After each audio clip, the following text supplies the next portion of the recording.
Y encima tienes que saber también sus fortalezas y sus debilidades. Cada jugador, por lo general, tiene un punto débil.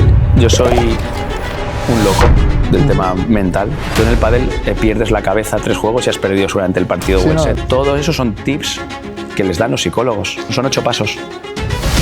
Para mí son 8 pasos. Claro. 8 pasos que te llevan de nuevo a estar ready para competir. Hay que perder muchas veces para saber ganar. Y el saber ganar te hace dar el salto para ya ser top.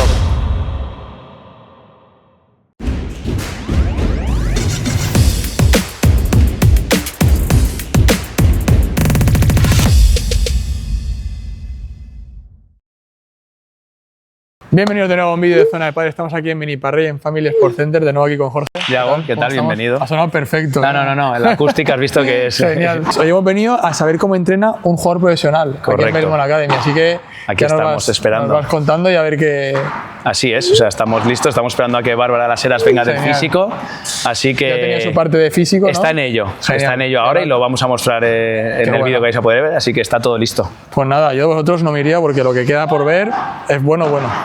Bueno, Jorge, pues ahora ya después de ver un poco tanto la academia como en el siguiente vídeo que podréis ver en el canal, o ya lo habréis visto. Otra pregunta también que te queríamos hacer es, vale, cuando te llega un jugador a la academia que puede tener un nivel o que no ha tenido ninguna clase o que está avanzando y todavía no se puede decir que ha madurado ese jugador, supongo que sabes por dónde tirar, pero claro, cuando llega una jugadora como Bárbara, no le vas a explicar, supongo que cómo ponerse en la pista, como hacemos en la serie. El posicionamiento. Claro. Exacto. Entonces, ¿por dónde, qué tocas en ese mira, yo en mi caso, yo hablo de Jorge Beimont. Sí que es verdad que hay veces que tú como entrenador, porque viene de estar con otros entrenadores y han hecho un grandísimo trabajo, pero a lo mejor le propones que hay que cambiar un poquito la volea de derecha, un poquito la volea de revés y le puedes cambiar cosas de la rotación de hombros o de la empuñadura y demás, pero no es igual que un jugador amateur. Y encima tienes que saber también sus fortalezas y sus debilidades. Cada jugador, por lo general, tiene un punto débil y se puede entrenar y mejorar, a nivel profesional hablamos, pero hay muchas veces que disimulamos más lo que hacemos mal. O sea, la idea es disimular. Imagínate que no tengo una volea de revés muy buena. La idea es mejorarla, pero no voy a tener una volea de revés increíble como la de Alejandro Galán. ¿Se podría? Sí, pero hay veces que el propio talento, la propia coordinación, el propio techo de cada jugador te marca el límite. Entonces, con Bárbara, pues sí que lo planteamos desde ¿qué necesitamos incluir a nuestro estilo de juego que nos haga más peligrosos?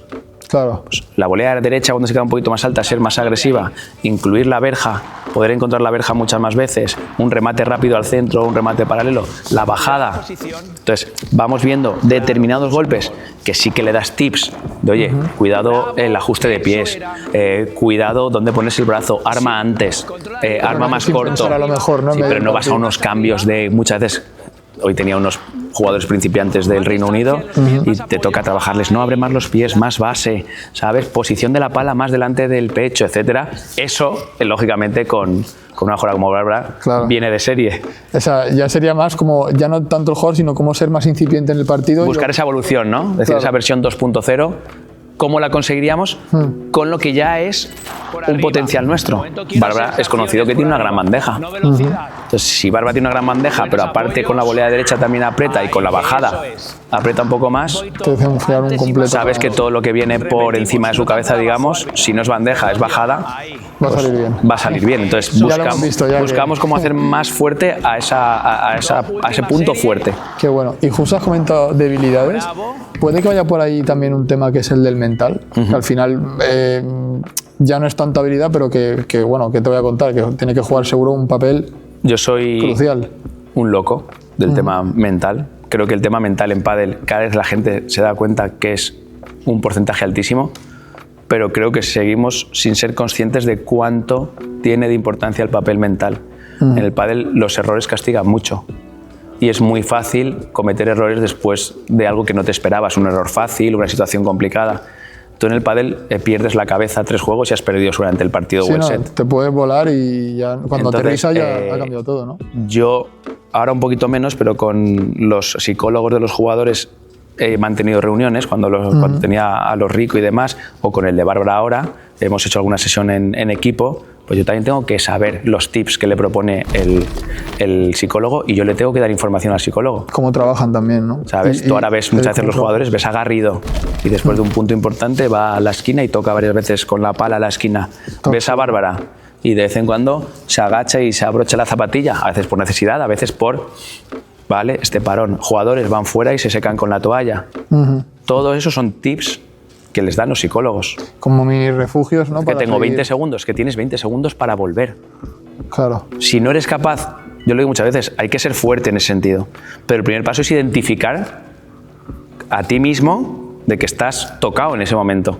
Si tú no eres capaz de a ti mismo, mediante tips y trabajo con el psicólogo, decir, vale, estoy encendido. O sea, ahora mismo estoy que la siguiente bola la quiero romper.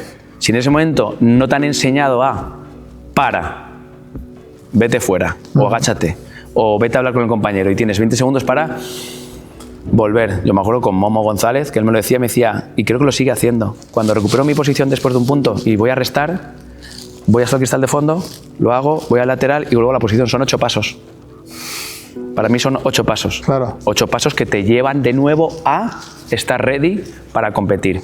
Pues ese es un primer paso, ¿no? Saber cuándo uno tiene que hacer esos 8 pasos. Claro, al final es un poco como quitarse ese ego de decir, se me está yendo. O sea, es lo que decías tú, ¿no? En plan de, me tengo que dar cuenta de como no pare ahora, claro, se me va a descontrolar el partido. Incluso a los amateurs muchas veces les digo, el que sabe identificar que dentro de un punto hay mini puntos, tiene mucho ganado. Vemos muchas veces, nos pasa, yo soy jugador amateur y disfruto y cometo muchos errores. La gente se cree que pues soy entrenador, juego amateur y no cometo errores. No. Y errores de los que rectifico cada 2 por 3. Y intentas acabar un punto con un remate o con una bajada y lo tienes casi ganado y el rival hace así y te devuelve un gran globo, por suerte, por ejemplo, tu cabeza sigue pensando, tengo que acabar el punto. Es un error. Claro. Tú vienes de querer acabar el punto y tu contrario lo ha reiniciado. Hay que reiniciar la cabeza. El punto ya no es el punto, es otro. Entonces, cuando uno sabe que dentro de un punto hay diferentes momentos y estados mentales, cuando sabes adaptarte a ese mini punto, como jugador eres mucho más fuerte. O lo mismo con, imagínate que llegas haciendo bien el punto, llega el remate y se te va el cristal, pues has hecho todo bien hasta el remate, ¿no? Y hay que asumir y decir, tengo que seguir por aquí. Claro. Qué curioso, porque es lo que comentabas, ahora estamos viendo muchas parejas que están pinchando a lo mejor en cuarto o en semi y son cabezas de serie, pero es que es normal, hay un nivel muy alto, muy competitivo y si en algún momento pinchas mentalmente... Y perdona, con Javi y con Coqui, que veníamos de perder, hay un momento que cuando ese jugador que tiene ya nivel y está mostrando nivel de juego, nivel de talento, nivel de competitividad, para dar el salto, muchas veces o no acaban dando el salto nunca, o das el salto cuando, quizás por suerte o por que ha llegado el momento, ganas 3 partidos seguidos ya está. Y te das cuenta y aprendes de lo que es ganar y de lo que es pasar esa situación. Hay que perder muchas veces para saber ganar. Y el saber ganar te hace dar el salto para ya ser top. Entonces, ese momento, ese clic, nos ha pasado en la academia. Tuvimos un jugador que antes, un menor de aquí, de la Comunidad Valenciana, que antes de verano perdió 2 o 3 torneos y cuando el partido que perdía nos llamaba set arriba, break arriba, sacábamos para cerrar, nos han remontado y hemos perdido el tercer set. Y le pasó 2 o 3 torneos consecutivos, llegaba los lunes. Con todo hecho, digamos. Llegaba los lunes hecho polvo. Pues pasó lo mismo después de verano, pero cayó de su lado. Ganaron 3 o 4 torneos seguidos y la semana pasada ganó en Mallorca un torneo de menores. ¿Por qué? Como que rompes esa barrera, ¿no? Pues cuando consigues romper esa barrera, tu nivel como jugador, ya no tu bandeja ya no es mejor, no, la bandeja es la misma, el jugador es otro, ¿no? El jugador ya es otro, la cabeza es otra. O sea, son cosas que en pista no se pueden trabajar tanto, ¿no? Pero que son casi igual o importantes. Y no deja de ser talento. Exacto, también para gestionarse a uno mismo también, también hace falta talento.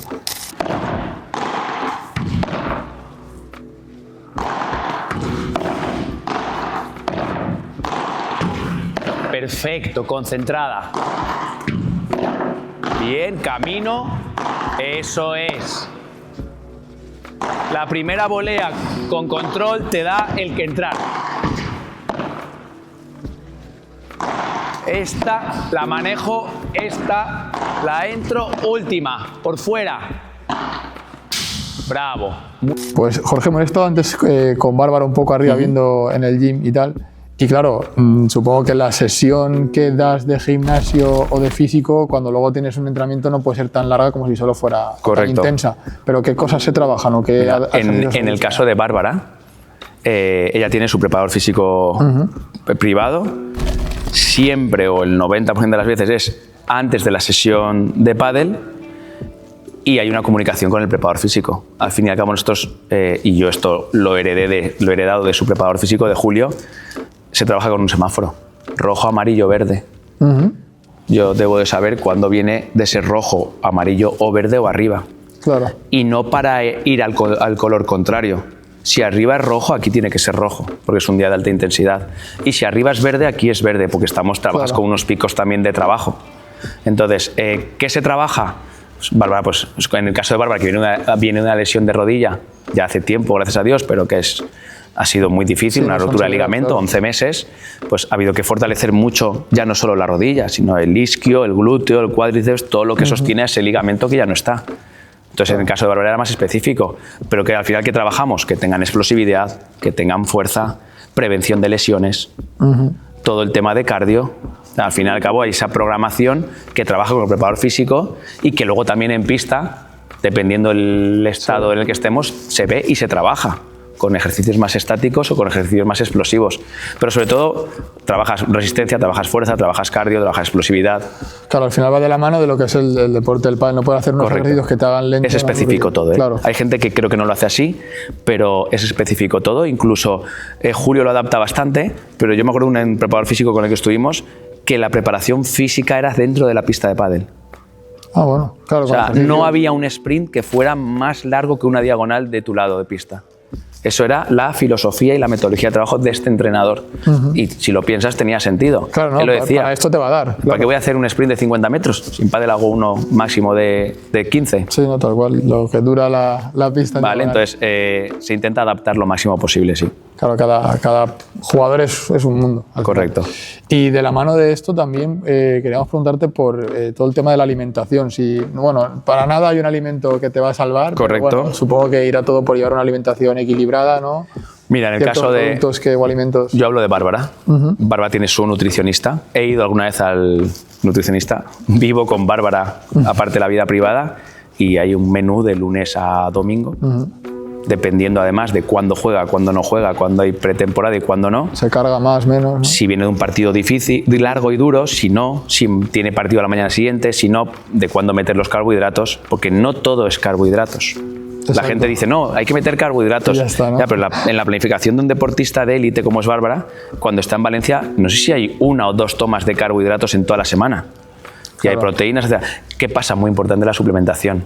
Bárbara tiene su suplementación por la mañana cuando desayuna, su suplementación de preentreno y de posentreno. Y en competición, depende de las condiciones climatológicas, si hay mucho calor, pues mete más agua o más hidratación de sales o menos. O si el partido va a tercer set, pues hay que meterse un gel para evitar el tema de acalambrarse o no. Entonces, hay una planificación muy detallada en cuanto a alimentación y en cuanto a suplementación. Al final va variando mucho de ese momento de la temporada, el momento personal también del jugador o la jugadora. Y eso es que al final cuando estás jugando a 30 y pico de grados o te tomas un gel, ¿no?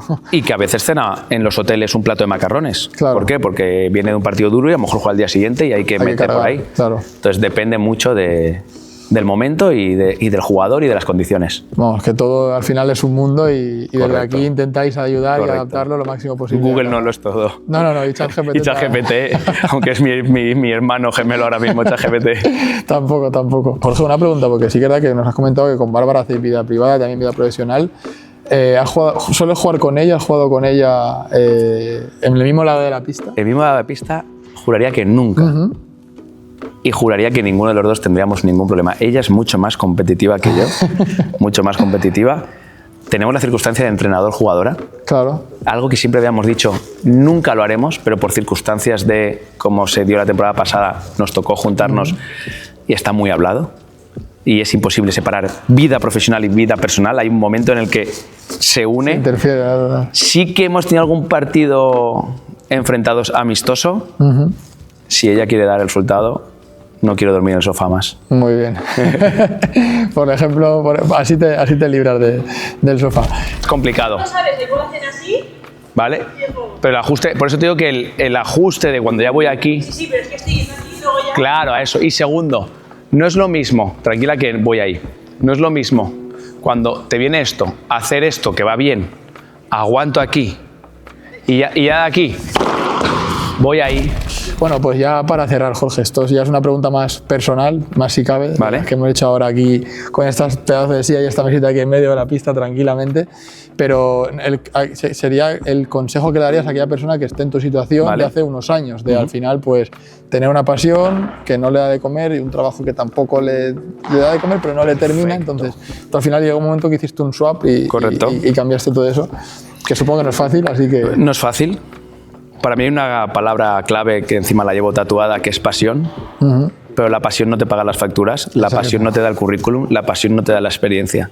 O sea, al final es pasión, esfuerzo, sacrificio, echarle horas, es un trabajo de muchas horas. Yo ahora trabajo menos horas en pista que antes, pero trabajo más horas en general. Entonces, con todo eso lo que te he dicho, no te garantiza ser entrenador profesional o entrenador Premier. Yo no busqué ser entrenador Premier. Yo busqué ser un loco del pádel, disfrutar dentro de la pista, y porque mi experiencia, más quizás mi talento como entrenador, más circunstancias de que se cruzan algunos jugadores, se juntó un cóctel que fue positivo. Pero para mí no existe una fórmula de quiero ser entrenador Premier. Exacto. Yo cada vez que viajo somos los mismos y alguno va apareciendo, es decir, somos unos pocos.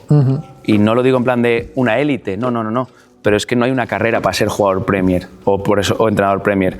No hay un curso para ser entrenador Premier. Al final es formarse, es apasionar, es mirar horas de vídeos, es analizar, es estar en pista, es querer conformarte continuamente. Todo eso, si aparte aparece un factor de que eres bueno o de que tienes suerte o de que se cruza todo y hay un jugador que destaca, pues bienvenido sea. Pero son muchos factores, como lo puede ser en otro sector profesional, creo que de nuestra vida. Hablas con otro sector profesional y te van a decir horas, dedicación, pasión y vida familiar y vida social, ¿eh? Una mezcla de todo al final. No, o sea, tiene que dar tiempo a todo. Si vas a hacer de lunes a domingo 20 horas en el club analizando esto, tampoco. O sea, disfruta de la vida, por favor. Claro, es que al final es eso, no hay ni un camino fácil ni recto. Y cogiendo eso al final es eso, que tú tardaste una cantidad de unos 10 años en pasar. Y no lo buscaba. Claro, y llevar tiempo. Correcto, así que paciencia y ganas. Exacto, eso sobre todo hay que echarle. Perfecto. Pues nada, Jorge, muchas gracias. Un placer. Hemos estado aquí encantadísimos. Cuando aquí, queráis. Todo el equipo de Zona de Pádel en Family Sport Center. Volveremos. Y volveré a la tienda. Exacto. Que hay que visitarla. Tienes que volver, ahí también podemos hacer unas cosillas. Y eso, y vendremos por aquí a verte, a jugar y unos bolos yo también me quiero echar un día. Así que cuando quieras. Hagamos aquí una cuando cena quieras. De empresa o algo. Perfecto. Hecho. Bueno, un abrazo grande. Muchísimas gracias a todos por quedar hasta el final del vídeo. Recordad que tenéis aquí el botón para suscribiros al canal de Zona de Pádel y no perderos ninguna novedad en el mundo del pádel. Y por aquí os dejamos otro vídeo como es estar en la Belmont Padel Academy por un día. Así que yo me despido ya porque este vídeo se termina aquí.